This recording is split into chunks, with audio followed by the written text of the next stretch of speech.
Welcome back to the Gentleman's Gazette. In today's video, we're going to do something a little bit different in the sense that I have my business partner and wife, Teresa, here with me.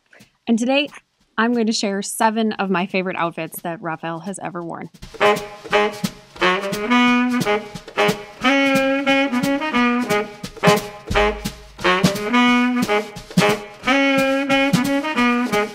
Now, we often get asked what are our favorite outfits, combinations, accessories, and so forth.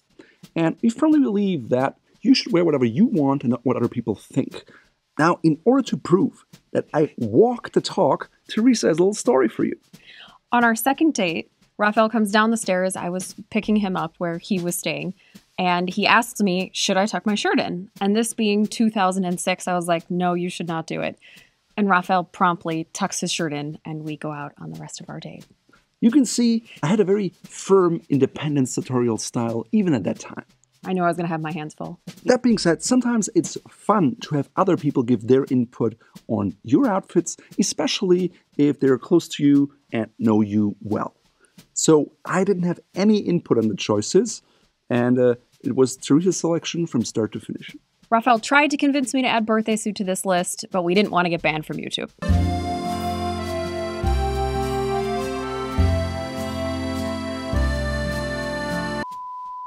Let's start by saying that I really love all of these outfits for many different reasons, but one of them is that they actually happen to genuinely reflect Raphael's style. So the first outfit is the one I'm wearing here right now. And no, I didn't just put it together on a whim. Actually, I first wore this in 2007. Hands down, this is my favorite suit in Raphael's collection. I hope it will continue to fit me then. Raphael has had this suit for as long as we've been together, which was 2006. As a poor student, I didn't have the funds to buy a Ralph Lauren Purple Label suit for full price. By the way, if you want to know how I rank this brand, check out our suit ranking video here. I bought this on eBay for probably 90% off, and I'll show you in this video my proven method of how you can get that same discount. At this point, the cost per wear on this suit is probably in the single digits. Honestly, every time I wear it, I get compliments. I'm really just happy I still fit into it. Even though if I'm honest, I should probably go to the alterations tailor and see what we can do to let a little bit of the fabric out. That's what love will do to you. Goes to the stomach after all. This suit has been to so many special and meaningful events in our lives, and Raphael will oftentimes wear it just because he knows I like it. I really love the strong features of this suit, starting with the bold stripe. Now, this is a rope stripe. Most people will say, oh, nice pinstripe suit. And as you know, it comes from the way that it looks like it was pulled through with a pin. And this one actually looks like a rope, hence a rope stripe. There are also chalk stripes and many other stripes. If you want to learn more about that, we got a video for you. I also really like the strong shoulders and the suppressed waist, which creates that beautiful V-shaped torso. What I really like about the suit is that even the shoulders are built up a little bit and have padding. It's overall very soft, so it's comfortable to wear and it's not super stiff. As Teresa mentioned, the waist suppression is really nice because it gives you this hourglass shape that you typically get when you work out hard at the gym. With a suit like this, you don't have to do that. Other features that I love about the suit are the wide peak lapels, the rich navy tone, and the fact that it's worn with suspenders. If you take a closer look, the lapels are rather wide, and if you button it on the top button, you actually don't see much of the shirt front. If you button them at the bottom, the lapels become even bigger, and you see more of the tie. So you can get different looks with the same kind of suit. Overall, it's just a very flattering suit. Raphael usually wears it with a light blue or a white shirt, as he is today, and then a tie in a traditional business color like red or blue. Of course, this kind of a suit is often associated with bankers, and so you wear with a white or a blue shirt, and you can always have a different tie. I like a light purple tie, maybe something in buff, or orange, red, and blue tones. And don't forget knit ties in yellow, orange, or blue. Are also really a great option. I've even worn it with a chartreuse knit tie, which is a very different tone, but the texture tones down the suit and makes it a little less formal. Occasionally, Raphael will also wear it with a bow tie with a diamond end, which mirrors the peak of his lapel. In the original picture, Raphael wore this outfit with an old pair of black Oxfords, but it also looks great with a pair of suede and navy Oxfords that he has as well. Yeah, Spectators, but I still have the original ones I'm wearing today, and they still fit me. showing you that a good pair of shoes goes a long way. To tie it all together, today Raphael's wearing a pair of blue and white two-tone socks from Fort Belvedere as well. You can find them in our shop, just like all of our Fort Belvedere accessories. The original socks were, I think, red and blue, but I wore holes in them, so I no longer have them. Last but not least, Raphael finished off the outfit with a blue and white linen pocket square. At the time, that was all I had. Today, I have a much broader selection of subtle different shades of blue. So ideally, you get a color that matches the shirt as closely as possible. Oftentimes, that's not possible, so getting a two-tone pocket square with tones of white and blue make it always seem like it matches. Much better than if you have a solid color on its own. The next outfit, as you can see, is black tie. We both really enjoy dressing up, so the black tie dress code is something we really enjoy wearing. Once you have a tuxedo, you have an ensemble. There's not too much variation. Maybe you do a different pocket square or maybe a boutonniere. Here there's not a buttonhole, so I can't have a lapel flower. But there's not that much variation you can have. Maybe a pair of socks that's a bit bolder, but the black-white simplicity makes it easier for you. But it's also fun to wear if you have different tuxedos, maybe a dinner jacket, or something with a twist. I'm a bit jealous that Raphael has everything he needs for the black tie dress code. Ladies just can't wear the same outfit over and over again.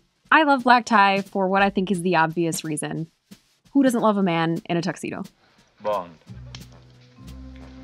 James Bond. As a clothes enthusiast and a collector of vintage garments, I have a range of different tuxedos, but I don't have a perfectly fitting one, probably because I haven't had one custom-made just for me. Despite not having a custom tuxedo, I am a big fan of this vintage tuxedo he found at a local shop a few years ago. We actually made a video about vintage shopping, so you can check out the shop here. It says midnight blue. It has this subtle herringbone texture, wide peak lapels, low buttoning points, and it's full cut. Definitely like 40s or 50s, I'd say. He pairs this tuxedo with a grosgrain bow tie from Fort Belvedere, and I love that continuity of the different fabrics. The buttons even have a grosgrain texture on them as well. To complement the other grosgrain elements of this tuxedo, Raphael is pairing this today with our monkey's fist knot studs from Fort Belvedere and the matching cufflinks. They're in sterling silver, platinum plated, so they don't tarnish, but they really work well with any type of tuxedo, not just a grosgrain lapel. The other interesting part about a tuxedo is that it has really high-rise pants, and as every traditional tuxedo should, no vents. That means there's no gapping in the back, and it's just a traditional way to do it. I would really love it if Raphael could wear his new-to-him vintage white dinner jacket, but COVID and all, he hasn't had the opportunity. Yeah, it's actually a Ralph Lauren purple label made in England jacket that is off-white, and the silk facing is a shade darker, which is super interesting. And I just got it pre-COVID and never had a chance to wear it so far. I've been waiting for my Rick Blaine from Casablanca moment. I can't fight it anymore. I ran away from you once, I can't do it again. To bottom things off, or better said, to top things off from the bottom, I have a pair of capless evening Oxfords in patent leather, and I have a pair of evening shoelaces in a Barathea fabric. Would have been even better if I got the grosgrain ones from Fort Belvedere, but I was just too lazy. Finally, Raphael is also wearing a pair of navy and white two-tone socks from Fort Belvedere, which in this case work really beautifully with the navy of his tuxedo. They're in fact the same pair of socks I wore with the striped suit in the previous outfit, and it shows how versatile a pair like that is. The shine is great for evening outfits, as well as business outfits, or you can wear it with a pair of jeans. On to our third outfit, which is a brown suit with an odd vest and spectators. Raphael's style is usually squarely in the classic category, but I particularly like this look because of its distinctly vintage feel. The suit is originally a three-piece suit, wide peak lapels, two-button closure with a double-breasted vest that I exchanged here for a white kind of doe-skin waistcoat. If you take a closer look at the fabric, it is a charcoal brown, so it has brown, charcoal, and a white pin dot pattern, which makes it very easy to combine it with any type of shirt. Raphael pairs this look with spectator shoes, a watch chain, and a fedora hat. Another point of interest is his Winchester club collar, which has a tab to keep it looking neat and tidy underneath his tie. I think these elements really stand the test of time without looking too costumey. I guess the spectators are typically something people associate with Al Capone in 1930s, but you can still wear them here. They're brown and white from Ellen Edmonds. They're on the Bel Air, the last, which I think they no longer make, but I really liked it. I particularly like the use of swapping the odd vest out for the original vest from this suit. It's just a unique way to expand the use of a suit you already have. Or a jacket or any combination. And to learn more about how you can do that with your outfits, check out this video here. I also really like the pop of red from the tie here, which Raphael coordinates with a red linen pocket square from Fort Belvedere. I think she also particularly likes it because she took this beautiful picture, which was actually published in Bernhard Rötzel's book. I think it was Men's Style Book. I might be a little biased. Here we are with our fourth outfit, a gray window pane suit, which I like so much because it's a bold pattern that you just really don't see very much of anymore, and it also really happens to suit Raphael's style pretty well. This suit was made for me from a Vitale Barberis Canonico fabric. It's a flannel with a mottled gray yarn and this bold window pane. Normally, you see those in sport coats, rarely as a suit. It's double-breasted with peak lapels, and it has a high buttoning point. Because of that, you have a very small V, kind of an unusual style that you don't see too often these days. The buttonholes have a Milanese buttonhole, and I remember at the time that was something new and exciting. Now you can even see it sometimes on ready-to-wear garments. At the time, you could not. You're probably starting to observe a pattern here that many of the things that I have chosen are a bit unusual in one way or another. That being said, I like being unusual, unique, and one of a kind. You will. Since this suit pattern is bold enough, Raphael pairs it with a simple white shirt and an elegant silk paisley tie. Now, the one here is not the one from the original outfit. We just don't have it in our studio right now. So this is the closest one. It's a hazard of having hundreds of ties to select from. Another feature of this outfit I really like is the texture combination of Raphael's suede gloves and the suede on his Balmoral boots. And in order to tie it together, we have the red color of the suede gloves in the pocket square. And the pocket square is a small paisley and it's connected to the big paisley on a tie. So everything harmonizes in one way or another. Balmoral boots are basically an Oxford in a boot form, and in the olden days, sometimes you would have a contrasting leather in the same color. Here I have black boots with a black suede insert. Sometimes you find brown boots with a brown suede insert. It just creates a different look. Even though the color is the same, the way the light reflects it on the different surfaces is just very interesting. Because the boots are black and the suit is gray, we chose a pair of gray shoelaces to tie those two things together. Finally, some of the most interesting details of this suit are hidden because they're underneath the jacket. Raphael's pants feature a beautiful high fishtail back and inverted pleats on the front for a very nice vintage look. The suit lining is also quite cool, and the cufflinks are the red carnelian, which pick up the red colors of the outfit otherwise. The fifth look is a Boston combination, so I call it because I took these pictures of this particular outfit when we were in Boston a few years ago. We're one of those obnoxious sweet couples. We did this, we did that. It was a menswear-filled trip. We spent 6 hours digging through the warehouse from Bobby from Boston. It was one of the few times I went on a shopping spree and we walked out with 6 or 7 large plastic bags of men's clothing. Even though we did a lot of shopping on this trip, this jacket was something Raphael already had in his collection. It was from the same tailor as the brown suit we had previously, and it's also brown. It has this brown Prince of Wales check with a blue overplait. It's part of the suit, but here I'm just wearing the jacket. And big surprise, it's another double-breasted jacket with peak lapels, and looking at the pictures, it might be a little bit tight. Definitely. Have to go to the alterations tailor and see what we can do. Personally, what I really enjoy about this outfit is the brown, blue, and yellow combination. I think brown is a highly underrated color in menswear. It's so much more versatile than black, and so much so we've even made a video about how black is overrated. We also made a video about how brown is underrated. And Chris behind the camera was right. We also have a video about how brown is underrated. So check it out. I had these pants made at a custom tailor in Sri Lanka, I think in 2014, that I just came across. And I always think it's a much better souvenir to bring something home that you actually like and wear instead of some tchotchke stuff at the airport. Raphael's a big fan of a substantial cuff, and this pair of pants is no exception. They have a large 3-inch cuff. And this is one of these things that our commenters love to hate. Typically, I go with a 2 to 2.5 inch cuff. This one is 3 inches or 7.5 centimeters. Now in the 50s and 60s, if you go back through old fashion photography, you can see it was a normal cuff height. But today, for some reason, people on YouTube seem to go crazy.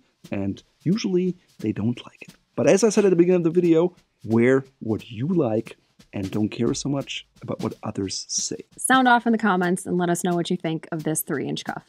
But be nice to Teresa, otherwise she won't reappear. That's true.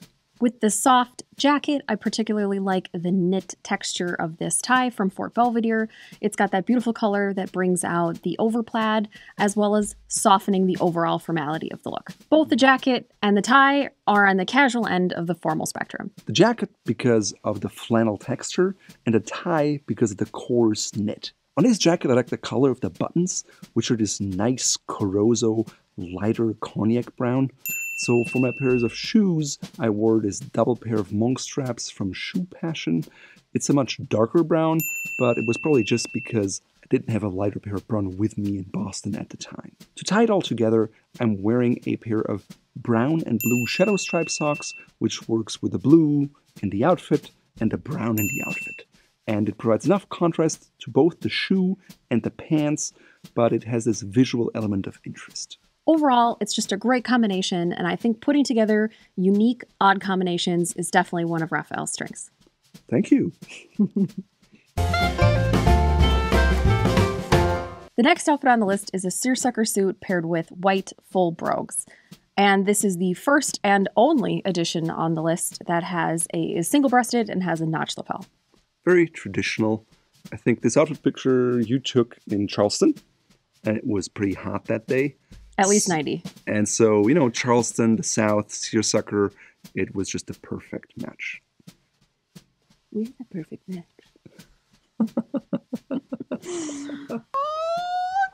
This seersucker suit is still a bold choice, like all the other outfits on this list, but it is the most casual of the group. I like seersucker because it hardly ever wrinkles, even though it's cotton, and I wear the pants without the jacket a lot.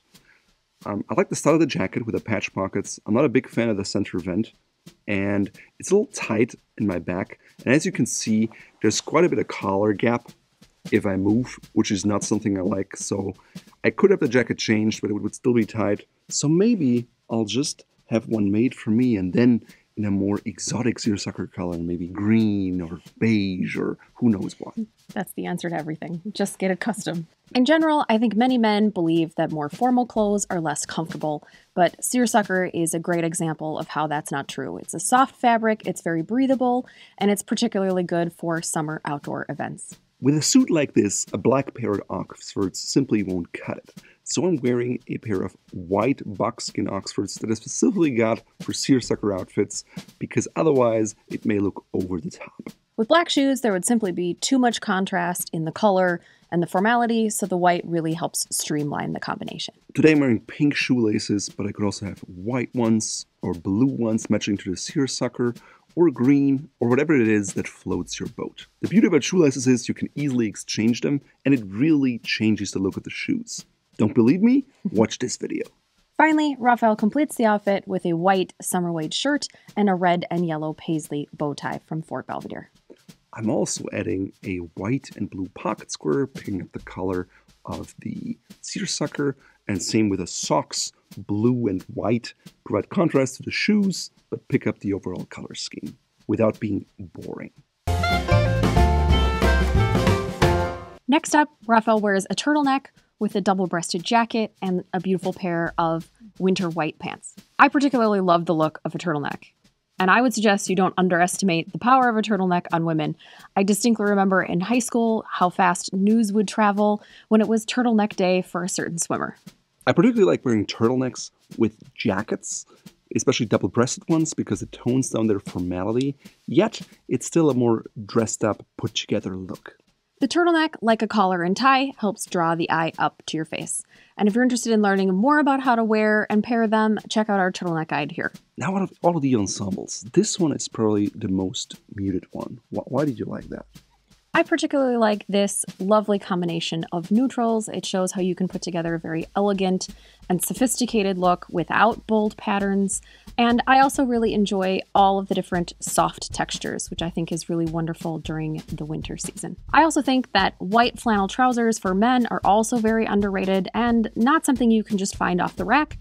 So this is a great way to combine them. Of course, with white flannels, you have to be very careful, especially in the winter when there's snow and lots of dirt. Otherwise, you will have a lot more trips to the dry cleaner. Finally, I like the fact that Raphael paired this look with loafers. In this case, they're a very dark brown. Raphael usually has a hard time finding off-the-rack loafers that fit his narrow heels well, but in this case, it really helps soften the formality of the overall look. Traditionally, a casual loafer would never have been worn with a more formal double-breasted peak lapel jacket, but in this day and age, you can wear whatever you want. The jacket is part of a gray flannel suit from Chester Berry. The pants were custom-made. The socks are brown and off-white two-tone solids from Fort Belvedere, and they really transition the pants and the loafers well. The turtleneck is gray wool from Uniqlo, and I'm wearing a little undershirt underneath of it, otherwise it's too itchy. Last but not least, Raphael polishes off this outfit with a vintage silk pocket square, which picks up the shine of his loafers and of his socks. The final outfit today is a Christmas ensemble Raphael put together with this beautiful tartan jacket. Obviously, it's bold and a bit over the top, but that's the whole point. I particularly enjoy tartan around the Christmas season, so when Raphael got this 80s era tartan jacket on eBay, I was thrilled. The vest I picked up at a flea market. I just liked the color. I didn't know how I would wear it, but now that I have this jacket, that's usually my go-to combination. I also have a bold red and white linen pocket square and a bold red velvet bow tie, so the shirt is plain white and the pants are plain black corduroys from Polo Ralph Lauren. To complete the look, Raphael is wearing some green velvet Fort Belvedere Albert slippers, which are a prototype. The socks are burgundy and white two-tone solids, which pick up on that Christmas theme, just like my silver and malachite cufflinks, which are green. So is my pinky ring. And finally, Raphael can turn any outfit he's wearing into my favorite outfit if he just wears green Irish tweed. And by the way, if you don't know what it is a scent by Creed. And no, this video is not sponsored. It's just my absolute favorite. I'm gonna sneeze. Oh, Gesundheit. Thank you. As I close in the